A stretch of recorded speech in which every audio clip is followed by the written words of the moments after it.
semua organik itu pasti diurai sama bakteri. Semua Gitu, organik semua. ya. Oke. Baik itu nanti lewat patogen ataupun lewat probiotik diurai. Tapi bakteri itu ada yang baik, ada yang Iya, jelek kan? makanya dalam bahasa biologinya ada yang sifatnya patogen, ada yang sifatnya probiotik. Probiotik. Bedanya apa, Pak? Bedanya gini. Perubahan amoniak menjadi nitrat, nitrogen. Iya. Patogen itu kemana, Pak? Karena kita tidak boleh memperlakukan ini adalah komoditas.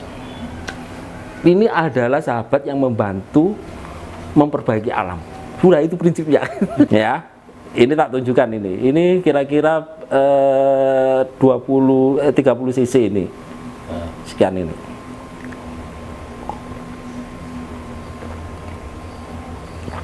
Ini membuktikan kalau probiotik dia tidak menyerang saya.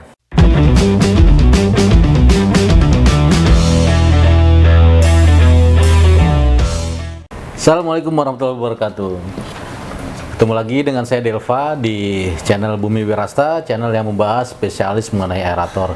Di mana aerator yang kami distribusikan itu brandnya Roots Blower Futsu, Roots Blower Golden Tech, kemudian Resan, dan blower Yasunaga.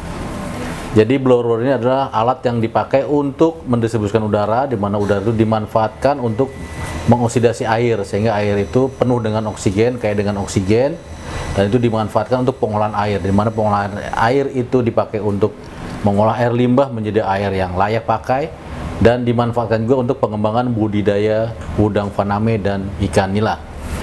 Ya, saya ucapkan terima kasih atas dukungan dan support rekan semua yang sudah like, yang sudah share, yang sudah bertanya, yang sudah berdiskusi, bahkan berdebat. Saya ucapkan terima kasih. Itu adalah sebuah bentuk dukungan yang menurut saya ya sangat bermanfaat bagi keberlangsungan kita gitu. Dan bagi rekan yang belum subscribe, silahkan subscribe dulu ya. Yang mau like ya nanti kalau dianggap bermanfaat silahkan like, dan mau share silahkan share. Baik, di hadapan saya Pak Gufron. Beliau adalah tim riset development pengembangan dari PT BWS, mana kita baru saja membentuk divisi baru yang selama ini kita selalu bicara tentang aerator, tentang ring blower, tentang root blower, tentang oksidasi, tentang oksigen dan lain sebagainya. Saya sering mengatakan bahwa dalam sistem pengolahan air itu diperlukan bakteri yang baik dan oksigen yang cukup. Dan selama ini semua video-video kita itu bicara tentang blower atau tentang aerator. Dan kali ini pada kesempatan ini PT BWS meluncing bakteri ya. Bakteri BWS ini bakteri aerob dan bakteri anaerob. Ini hasil riset tim kami dan ini sangat baik ya. Dan baiknya di mana nanti akan kita bahas secara detail, isinya, pretelannya dan lain sebagainya. Baik, Pak Gufron. Ya. Ini saya langsung aja nih ya, karena beliau yang meriset ya. Iya, baik. Ini bakteri ini sumbernya apa aja sih, Pak? Jadi gini, bakteri ini sebenarnya kita nangkar sendiri tim BWS ini. Jadi sebenarnya karena nangkar sendiri maka sumbernya ini adalah di beberapa tempat. Misalkan kalau ini bakteri Thermophili, misalkan contohnya Thermophili itu nanti bakteri yang tahan terhadap panas gitu. Kita bisa nangkarnya di Gunung Pancer kan itu. Sebelumnya mungkin bakteri ini kan semacam makhluk hidup gitu. Iya, betul, makhluk hidup. Jadi gini, makhluk hidup terkecil gitu. Makhluk hidup terkecil, makanya namanya nanti dalam dunia pendidikan namanya mikroba. Ya. Makanya nanti namanya bakteri mikroba. Ya. Mikroba itu karena ukurannya mikro kan itu. Kecil. Ya. Tapi nanti ada bakteri yang di bawah mikro, nanti namanya adalah nanobakteri. Oh, ada lagi ya? Ada lagi yang lebih kecil lagi. Oh. Nah, nanti ada lagi yang lebih kecil lagi namanya picobakteri. Nah, memang dunia sekarang ini dunia bakteri itu harus nano, harus pico nanti supaya apa? Supaya dia bisa mengurai yang lebih besar kan itu. Jadi intinya alam semesta ini kalau isinya sampah, yang bisa mengurai itu semua menjadi natural itu adalah bakteri itu. Mikrobiologi itu bisa bakteri, bisa jamur, bisa virus kan gitu. Nah, di situ nanti ada dua, kalau dibagi itu menjadi dua. Tapi bakteri itu ada yang baik, ada yang jelek kan? Makanya dalam bahasa biologinya ada yang sifatnya patogen, ada yang sifatnya probiotik. Bedanya apa, Pak? Bedanya gini. Kalau itu probiotik, pro itu kan berarti berteman, biotik pada biota atau manusia kan itu. Jadi kalau probiotik gitu. Nanti untuk membedakan gampang di masyarakat itu. Berteman, biotik pada lingkungan. Lingkungan. Ya. Contohnya gini. Apa sih bedanya bakteri probiotik sama patogen begini? Kalau bakteri probiotik kondisinya itu bisa diterima oleh manusia. Contohnya baunya bau tape karena proses fermentasi. Itu manusia seneng tape. Berarti kalau ada bakteri yang bisa memfermentasi terus baunya menjadi bau tape, proses fermentasi itu pasti probiotik. Itu satu. Betul, ya. Nah, terus kalau patogen seperti apa? Contohnya gini, manusia tidak suka bau bangkai. Itu. Karena bangkai itu adalah juga proses penguraian mikroba. Kan itu. Cuma karena manusia itu bangkai itu tidak suka dan bangkai ini bisa menjadi sakit, pasti jenis bakterinya adalah jenis patogen. Tapi dari sisi bentuk fisik bakterinya sama, Pak? Sama, nanti misalkan nanti kan ada Coccus, ada Bacillus, ada yang jadi Bacillus ada yang patogen juga? Iya, nanti pada tingkatan-tingkatan tertentu, tapi lebih banyak yang Bacillus itu adalah sifatnya adalah probiotik gitu. Kalau yang patogen biasa sebut patogen, jadi gini, nanti kan karakternya yang membedakan karakternya. Oh, jadi kayak misalnya kalau saya boleh andai-andai nih, Pak, ya, kayak manusia gitu, ada yang baik, ada yang jelek, tapi bentuk manusia sama. Sama bentuknya. Nanti begitu karakternya beda. Ada gitu. Jiwanya dia, ada rasa gitu. Iya. Karakternya kayak iblis itu kayak malaikat, kayak gitu juga. Iya betul. Jadi sebenarnya gini, makanya kan karena dia jiwa kan, jiwa itu kalau mohon maaf kalau dalam bahasa Islamnya itu kullu nafsin dha'iqatul maut. Nah, setiap yang berjiwa dha'iqah merasakan mati. Berarti sebenarnya kita bisa komunikasi dengan makhluk hidup yang lain dengan rasa. Makanya kalau kita misalkan berinteraksi dengan bakteri, ya kasih sayang kita terapkan terhadap tumbuhan, kasih sayang yang kita terapkan terhadap ikan, kasih sayang yang kita terapkan. Jangan sampai kita nanti ketika kita berusaha tentang sesuatu yang dari makhluk hidup, kita anggap sebagai komoditas dan benda. Itu biasanya orang sering rugi di sana kan gitu. Nah, misalkan ikan gitu. Kita nanti komoditas ini kita bendakan ini. Biasanya oke, tapi begitu dia dha'iqahnya ndak enak karena dirasakan rasanya nggak enak, dia bisa mati gitu loh. Nah, hal-hal yang demikian. Jadi artinya dia bisa jadi patogen dong, Pak. Kalau misalnya kita berpikir negatif bisa berubah gitu, bisa. Kalau ini kan dia jenisnya, dia bisa memaafkan gitu loh, beda. Kan karakter itu namanya karakter gitu. Nah, nanti ada yang sangat membedakan mereka itu, yaitu dia hidup pada posisi apa. Semua bakteri patogen itu tidak ada yang termofili. Itu Tuhan memberikan batas di situ. Apa tuh maksudnya? Maksudnya begini. Kalau bakteri patogen pada suhu 70 derajat itu semuanya mati gitu loh. Dia enggak mungkin dia hidup sampai 100 derajat gitu. Kalau ini bakteri, kalau yang probiotik itu bisa itu. Makanya jenis termofili itu semuanya adalah berjenis probiotik, bisa dimanfaatkan oleh manusia. Oh, itu karakter yang utama. Iya, karakter yang diberikan oleh Tuhan, batas-batas. Nah, bakteri patogen sendiri bisa nggak berubah menjadi probiotik, Pak? Dengan misalnya kita kasih oksigen yang banyak atau lain sebagainya. Dia tetap berkembang tapi tidak seperti itu, karena memang badan wadaknya nanti terbentuknya beda kan gitu loh. Cuma dia juga sebagai pengurai alam gitu. Ya, tapi posisinya kan tugasnya masing-masing. Jadi artinya dia mengurai juga ya? Mengurai juga, makanya kan mengurai amoniak juga bisa? Iya, jadi gini, semua organik itu pasti diurai sama bakteri. Semua gitu, organik? Semua. Ya, okay. Baik itu nanti lewat patogen ataupun lewat probiotik, diurai. Kalau proses yang disebut dengan lewat probiotik, orang menyebut proses fermentasi, gitu. Membusuk seperti tape kan, singkongnya membusuk gitu. Iya.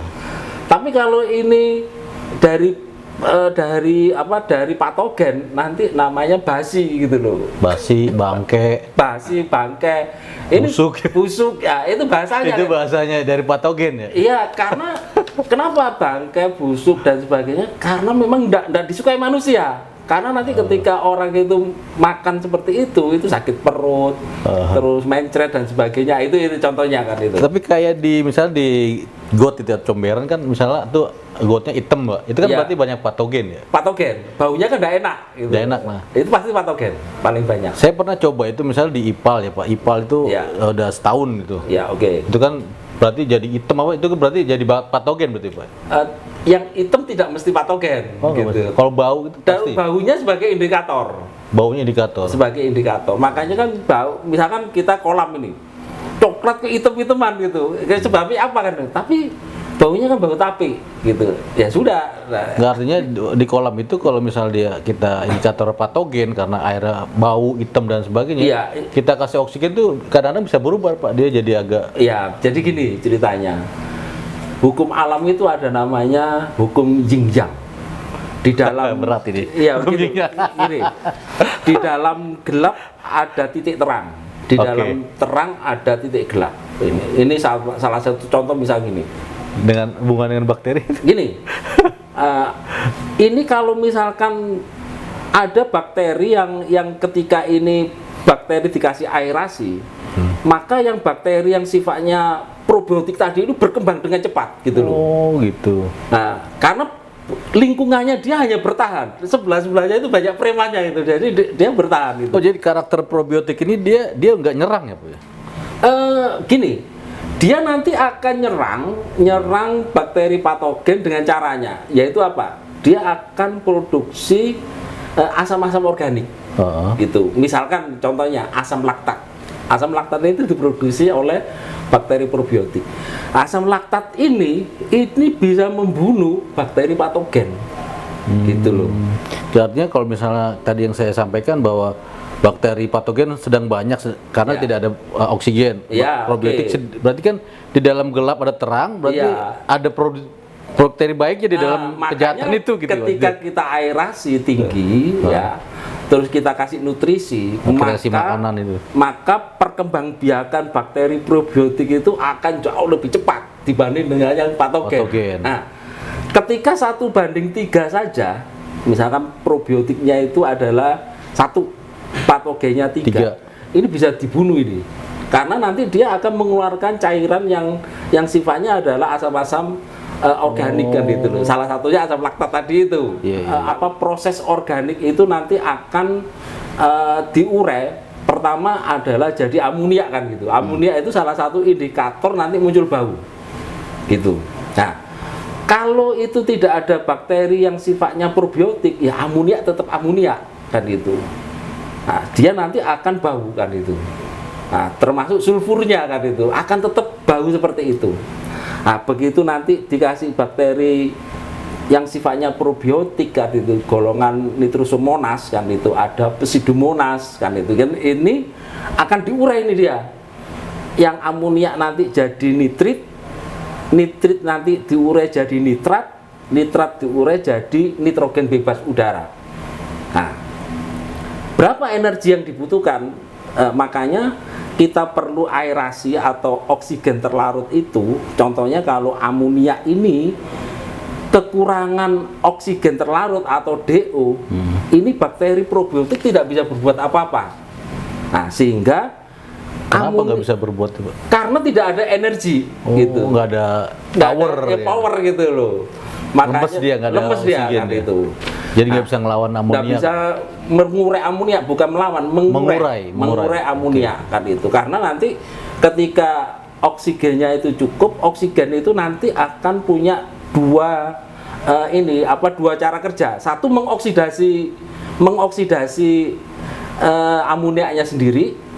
Terus oksigen ini juga memberikan energi bagi bakteri untuk mengurai. Nah, jadi sebenarnya DO atau oksigen terlarut itu fungsinya dua. Satu mengoksidasi, dua sebagai energi bagi bakteri untuk bisa memecah atau mengurai kan gitu. Nah, berapa energi yang dibutuhkan DO itu, misalkan amoniak berubah jadi nitrit itu perlu 2,6 ppm DO kan itu. Iya. Antara dua lah itu. Oh. Oke. Nah, nanti setelah jadi nitrat, amoniak jadi nitrit gitu. Nitrit jadi nitrat itu perlu kira-kira 1,3 sampai 1,6 ppm oksigen tambah ya, 1,3 gitu. udah 4 itu, Pak. Nah, hampir 4 gitu kan gitu. Nah, terus dari nitrat ini perlu energi sedikit itu loh, bisa 0, atau bisa 1. Makanya kebijakan-kebijakan yang ada tentang regulasi itu berapa sih sebenarnya DO terlarutnya itu minimal 4 gitu loh. Kalau 4 sudah cukup untuk merubah ini kan itu. Merubah amoniak itu untuk teroksidasi dan terurai oleh mikroba tersebut.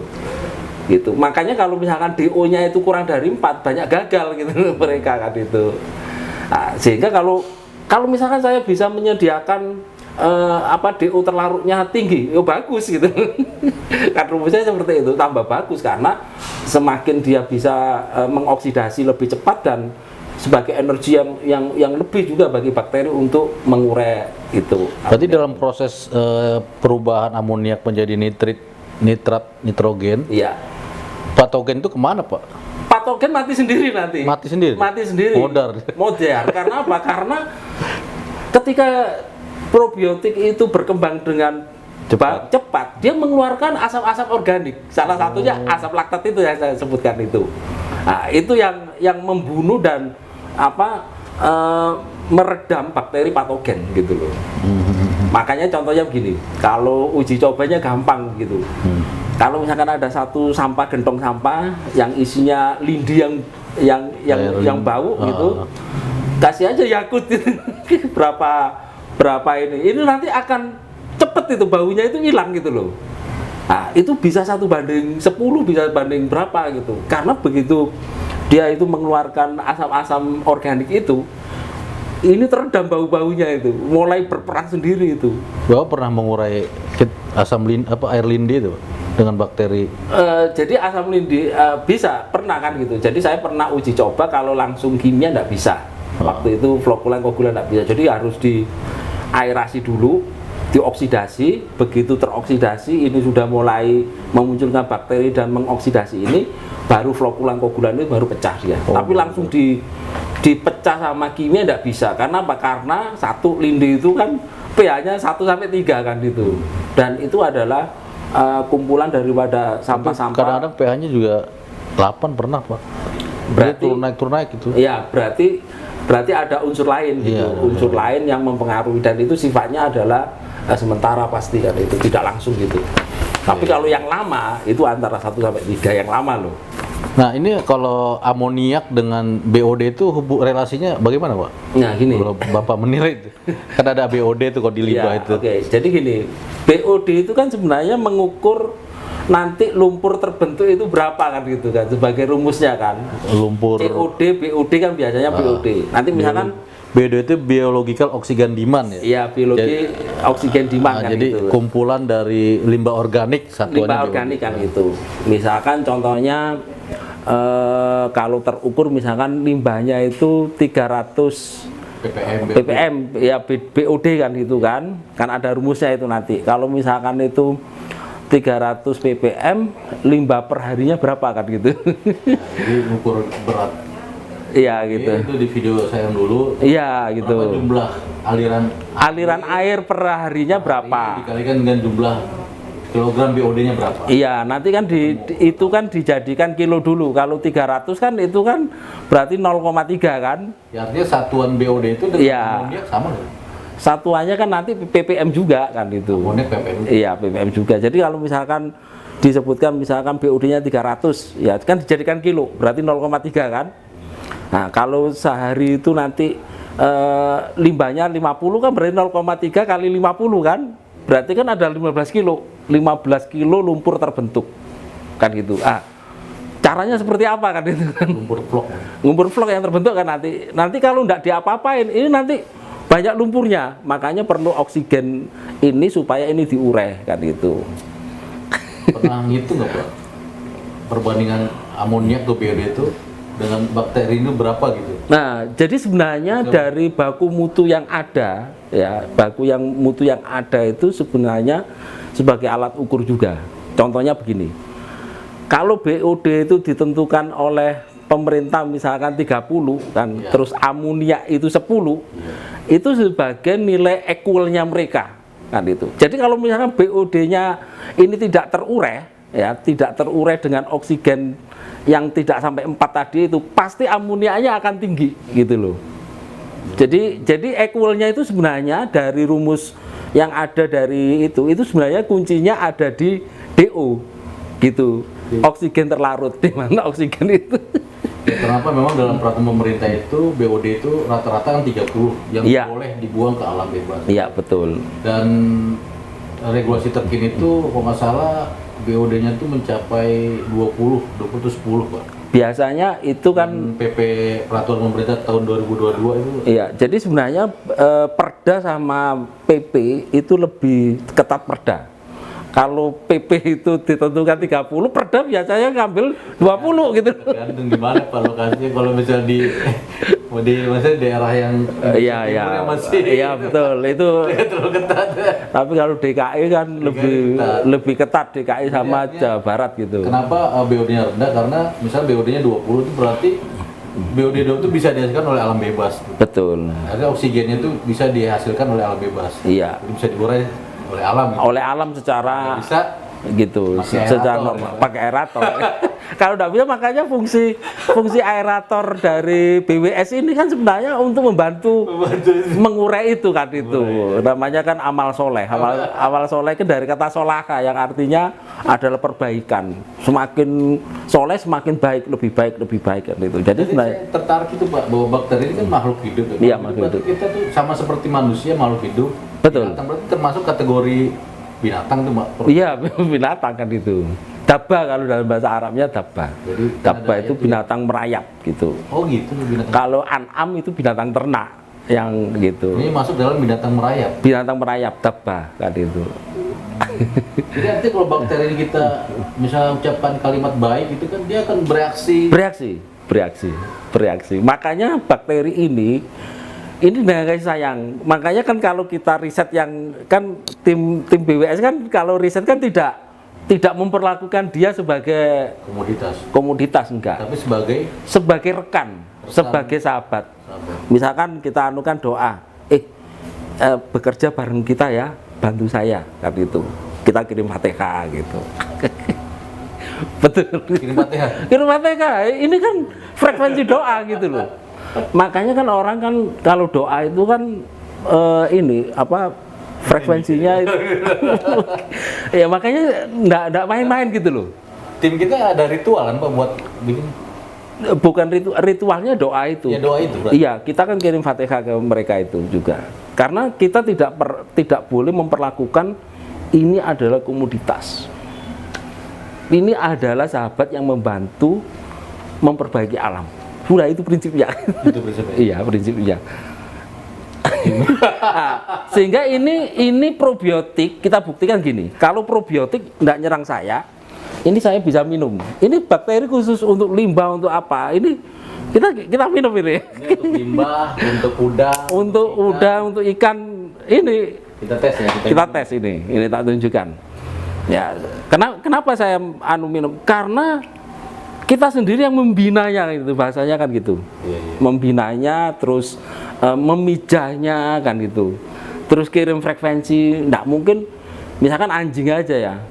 Kalau itu piaraan itu kan bahasa orang apa nyerang itu enggak, dia melindungi justru gitu loh. Ini sebenarnya kasih sayang gitu loh. Walaupun anjing sendiri tapi bahasanya dipukul terus dia ada dendam loh gitu loh. Ya, sama dengan ini kan. Kalau ini nah Pak, ini juga apa dia, Pak? Ya, ini tak tunjukkan ini. Ini kira-kira 30 cc ini. Sekian ini.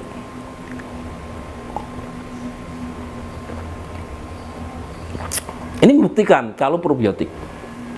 Dia tidak menyerang saya.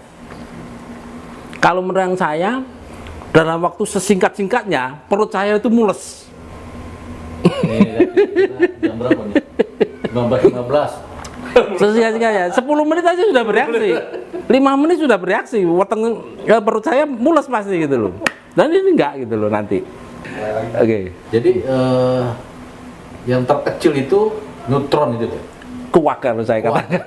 Di bawahnya Di bawah kuak namanya lahaul.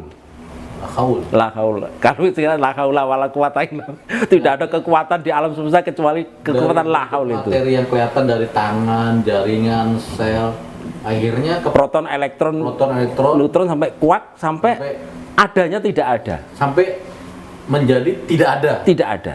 Jadi tidak ada menjadi ada sebenarnya tidak ada. Iya, adanya tidak ada. Dijelaskan secara biologi ya. Iya, seperti itu kan fisika banget itu, Iya, fisika modern banget. Cuma orang kan karena memisahkan antara agama sama sains seakan-akan pisah, enggak. Jadi orang sekarang dulu kan enggak nyatu, Pak. Ya itu gitu. Jadi sebenarnya itu. Baik lagi nih Pak ke bakteri. Tadi selanjutnya isinya aerobater. Ya, aerobater. Spesialis bakteri yang untuk fesis kan kotoran, Pak. Iya, jadi kan gini, kalau di dalam tubuh manusia, ya ini kan harus diurai. Nah, pengurainya itu. Makanya jadi feses, jadi macam-macam yang tidak terpakai dikeluarkan. Karena fungsi daripada bakteri probiotik di dalam tubuh kita. Berarti buat ikan udang Bagus itu, mantap banget. Makanya dia kadang-kadang, misalkan jenengan kalau pakai itu kan makannya cuma sedikit, karena dia di sini juga bergerak gitu. Gitu. Kemudian kelompok bakteri yang merupakan karbohidrat menjadi asam lemak dan etanol. Nah itu. Etanol itu kan ini bahan bakar. Iya, jadi gini, itu kan fermentasi kan juga jadi metanol, etanol kan gitu. Oh, jadi fisika lagi. Kimia, iya kimia juga gitu. Ya, karena dia ngurai gitu loh. Nah, ngurai itu kan macam-macam gitu. Jadi apa? Makanya alam semesta itu kalau tidak ada mikrobiologi, ya tetap sampah gitu loh. Nah, ketika ini ada mikrobiologi,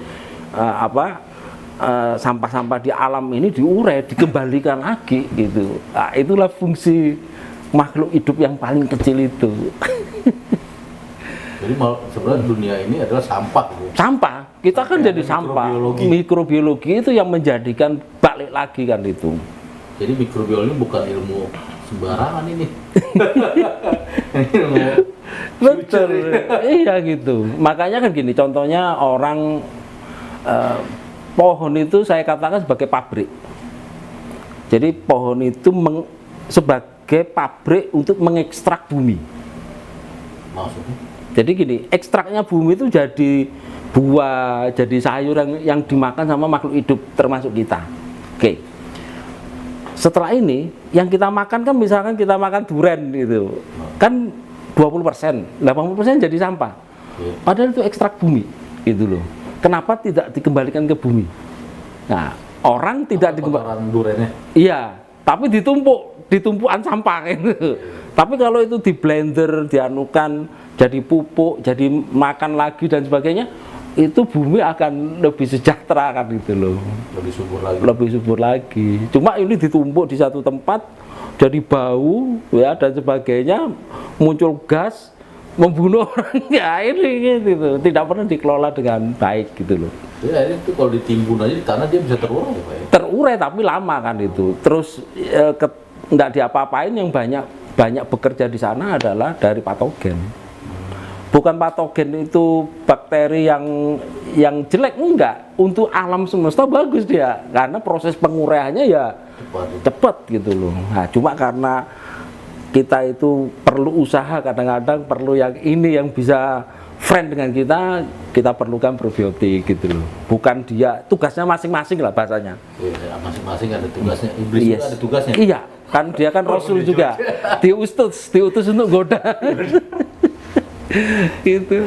Kemudian ada actinobakteri, spesies bakteri yang bekerja dengan cara memblokir ion fosfat sehingga ion fosfat tersebut tidak dapat dimanfaatkan oleh mikroorganisme lain. Yang patogen gitu. Maksudnya tidak bisa dimanfaatkan oleh patogen. Iya gitu. Jadi ruang gerak patogen dikunci. Dikunci itu salah satu fungsinya kan gitu. Makanya kan saya katakan kita perlu probiotik ini untuk ngeblok daripada patogen. Caranya kalau ilmiahnya seperti itu. Tapi patogen juga kan kalau kita kasih oksigen yang tinggi dia juga mati kan?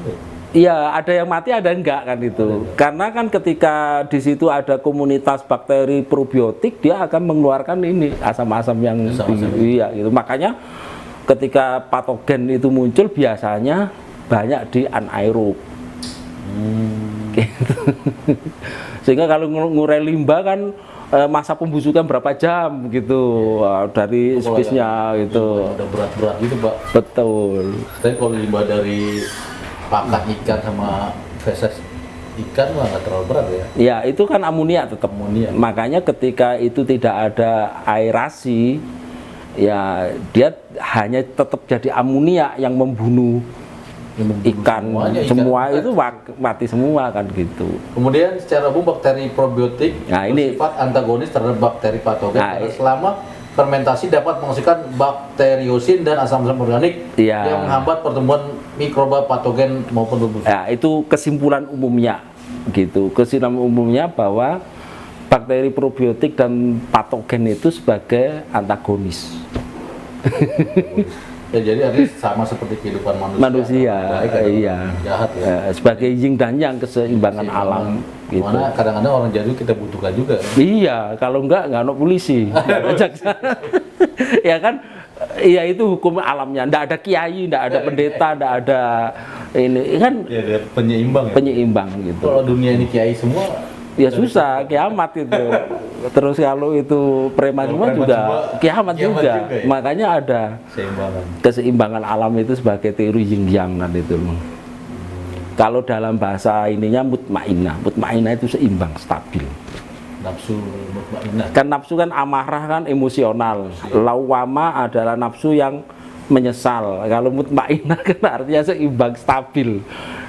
Kalau di sama-sama nafsu kan dasarnya. Iya, nafsu itu nafsi itu kan jiwa artinya. Jiwa. Karakter jiwa.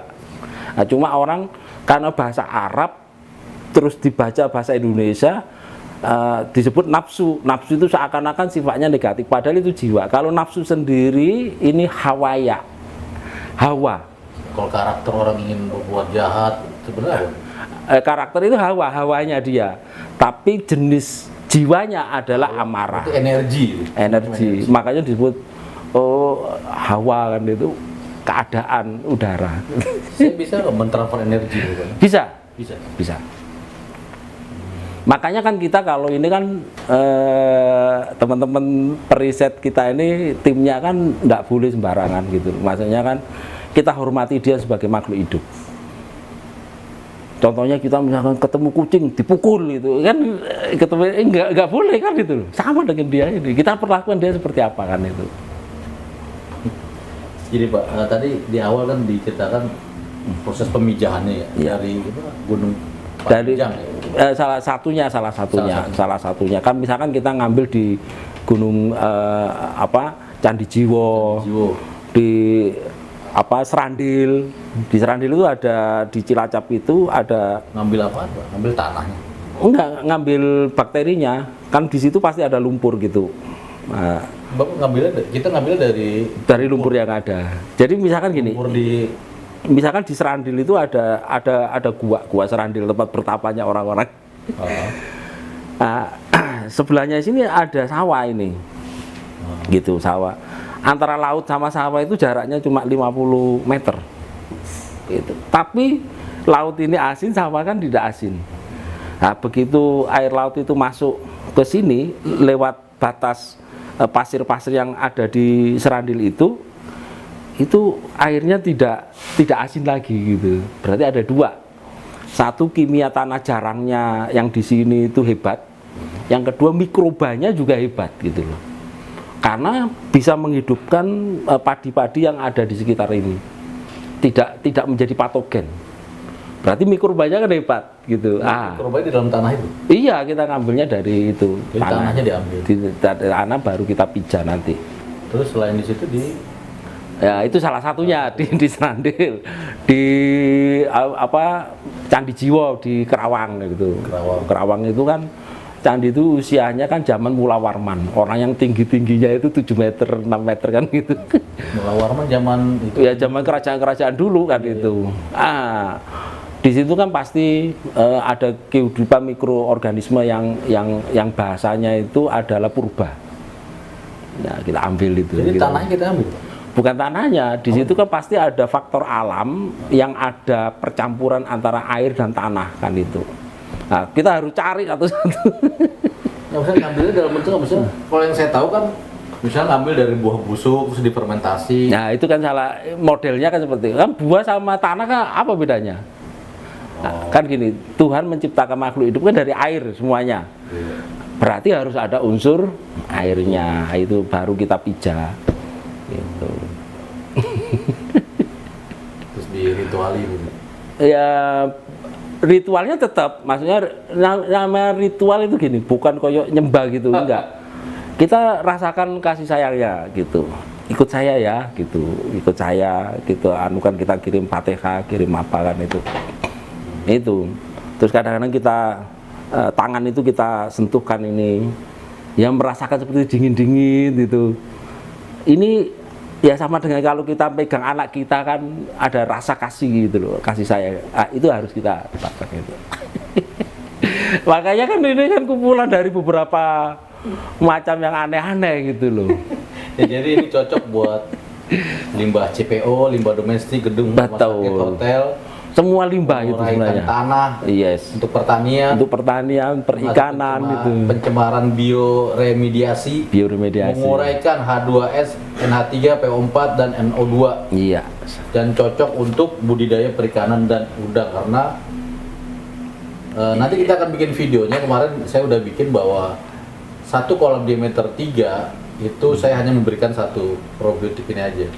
Dan itu hasilnya pertumbuhannya sesuai dengan bahkan lebih cepat dari yang semestinya ya, nggak nyampe 3 bulan itu kita udah panen. Saya hanya menggunakan probiotik ini tanpa dicampur apapun. Iya, nanti kita lihat ini, kita dicampur iya. Apa namanya, molase dikit ya campur, kemudian garam nggak ada,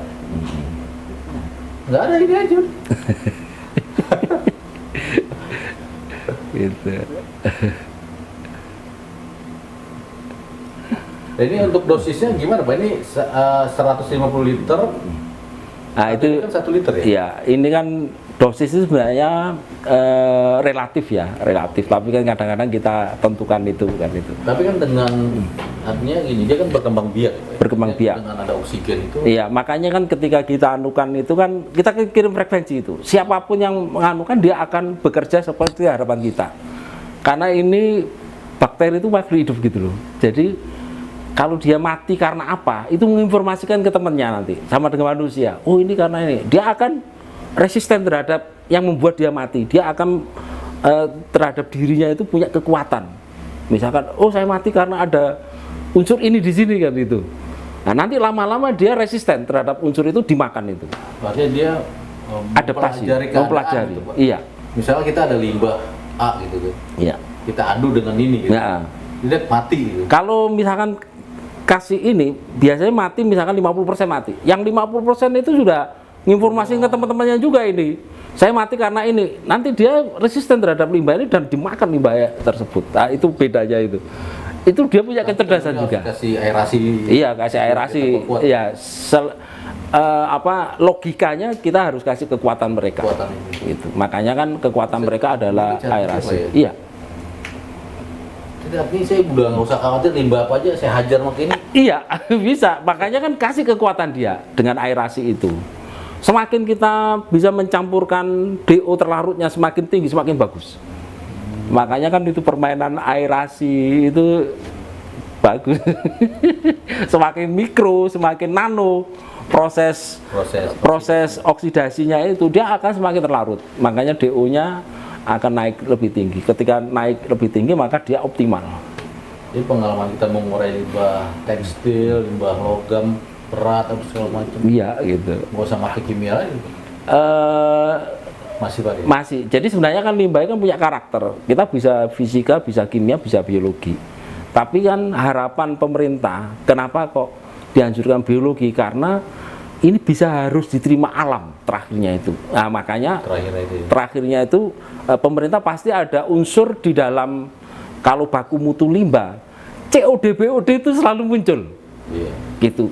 Dari mana COD BOD? Ini adalah hukum alamnya di sini.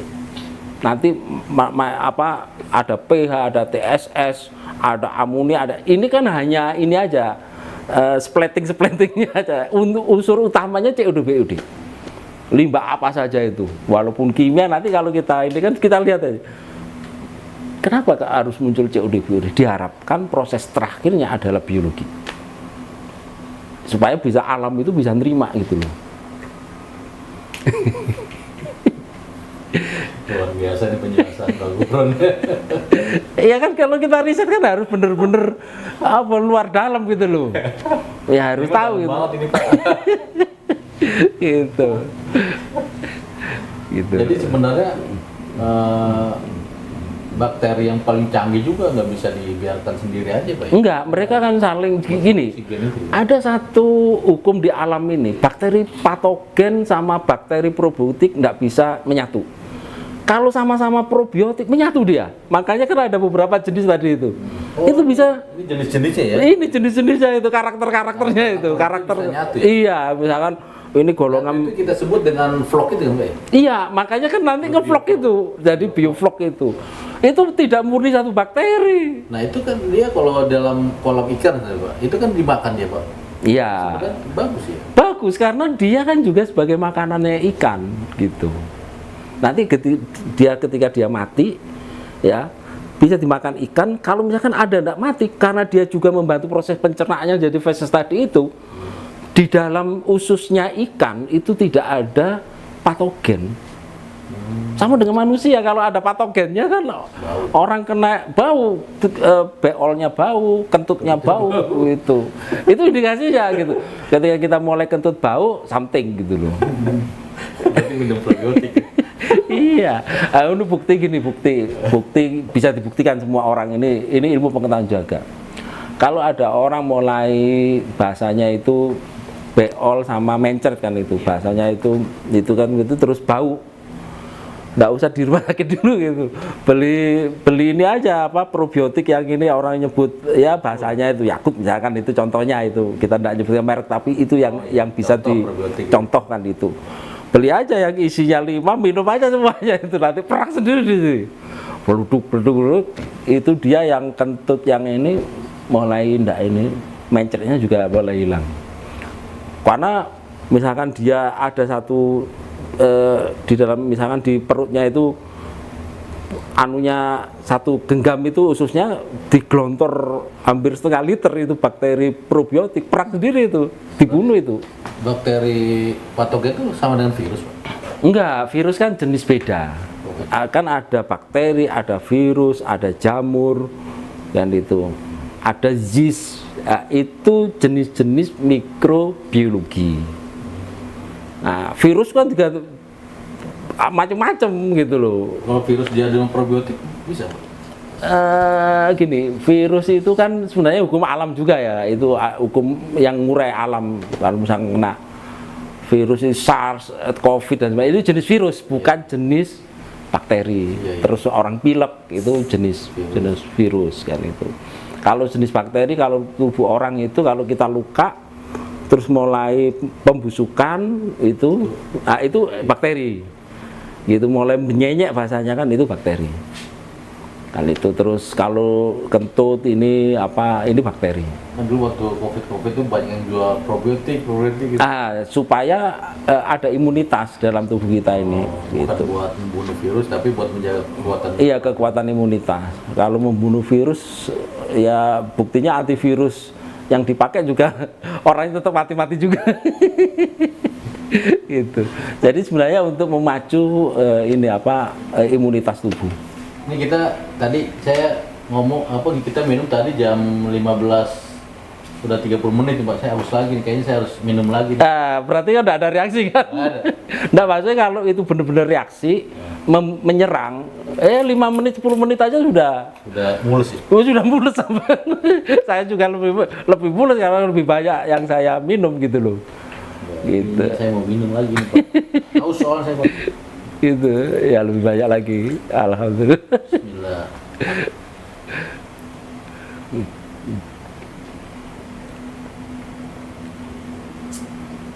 Nah, ini bukti kalau ini ada probiotik gitu. Nggak nyerang. Kan sudah lebih dari 30 menit kan tadi. Kayak makan tape. Iya, memang fermentasi gitu loh. Tapi ini kan bisa gitu. Karena kan kita dengan daiko tadi itu, dengan kasih sayang. Daiko kasih sayang. Iya, dengan rasa kan itu. Merasakan gitu. Ya kita kolam. Ya, kita lihat kolam hasil daripada yang kita ini kan ya, supaya nanti teman-teman di luar atau yang berusaha ini kan bisa melihat hasilnya kan itu. Oke. Nah, ini contoh. Jadi kita di BWS ini kita punya kolam sendiri di mana kita meriset aerator, meriset diffuser, kemudian meriset jumlah kepadatan ikan, dan terakhir ini kita meriset probiotik, karena probiotik itu ternyata kunci dari keberhasilan budidaya kita gitu. Dan bisa dilihat itu dengan probiotik yang tadi BWS punya, itu bagaimana nafsu daripada ikan gitu ya. Ini udah umurnya kurang lebih 45 hari. Jadi dia nafsu gitu. Ambisi untuk makan itu, bahkan kita sendiri tuh kayak mau dimakan. Kita berdiri aja gitu pengen makan gitu. Nah, di situ kita menggunakan aerator Resun LP100 dan saya ada aerator cadangan, karena memang itu tadi kunci dari keberhasilan selain bakteri adalah aerator. Kalau aerator mati, bakteri itu lemes. Iya, Lemes. energinya dari hilang ya, Pak ya? Dari sebenarnya tidak hilang, dia kurang kuat aja. Kurang kuat ya. Karena demand oksigennya turun, nah, dia kurang optimal gitu. Tapi nggak mati berarti, Pak? Nggak mati. Tapi kalau sampai amoniaknya nanti muncul berubah, pasti mati dia gitu. Karena dimatikan oleh amoniak. Iya, gitu ya? dia matikan oleh amoniak itu. Prosesnya biasanya berapa lama setelah misalnya bakteri itu mati menjadi amoniak, Pak? Tergantung daripada kepadatan ikan, ya, tergantung daripada tai ikan sama sisa makanan. Oh, Ketika itu banyak, maka proses amoniaknya semakin cepat itu. Nah, makanya kan kalau timeline-nya itu tergantung daripada ininya, kepadatannya dia, terus sisa makanan yang tidak termakan dan tainya kan gitu. nah memang dalam konsep bioflok ini, jadi bakteri-bakteri tadi menjadi flok, kemudian flok itu merubah amoniak menjadi nitrit, nitrogen, kemudian menjadi makanan ikan. Itu benar-benar memanfaatkan oksigen untuk kekuatan bakteri tersebut. Iya. Dan apabila oksigen tidak ada, ya dia balik lagi menjadi amoniak dan membunuh semuanya. Memang sebagai teman-teman saya lihat, wah bahaya, risiko dan lain sebagainya. Ini plus minus ya. Plus minus itu artinya memang ada sistem lain, yaitu sistem RAS. RAS itu bagaimana kita menggunakan bakteri di kolam yang berbeda. Sebenarnya pakai bakteri juga RAS itu. Jadi air kolam ini dipindahkan ke kolam yang lain, kemudian diolah. Diolah itu ada proses fisika, filter, kemudian proses biologi dengan bakteri juga, atau dengan mikrobubble, atau dengan bola-bola biobol ya, bola biol. Itu juga proses biologi juga. Kemudian proses fisika lagi, difilter lagi dengan pasir dan karbon. Sekarang kita menyamakan frekuensi, berarti kita memberikan doa, memberikan rasa doa ini dengan nyelupkan gini. Nah, ini ya. Iya. Terus itu. Ya sudah, ini kan kalau kita ambil ini, iya. Nah, ini rasanya yang ketika kita merasakan kan ada getar di hati, getar gini. Nah, ini sebagai doa kita untuk menyamakan frekuensi bahwa kita menjadi berkahnya alam gitu. Kita katakan ke ikan bahwa ikan, kamu memberikan keberkahan untuk alam, kesejahteraan untuk manusia ya. Iya, kamu sehat terus, kamu adalah sahabat saya, kamu adalah teman saya. Nah, jangan kita jadikan dia sebagai komoditas, karena tidak ada persahabatan di situ nanti. Wahai para pembudidaya, janganlah kamu menjadikan ikan-ikan peliharamu sebagai komoditas, tapi sebagai sahabat.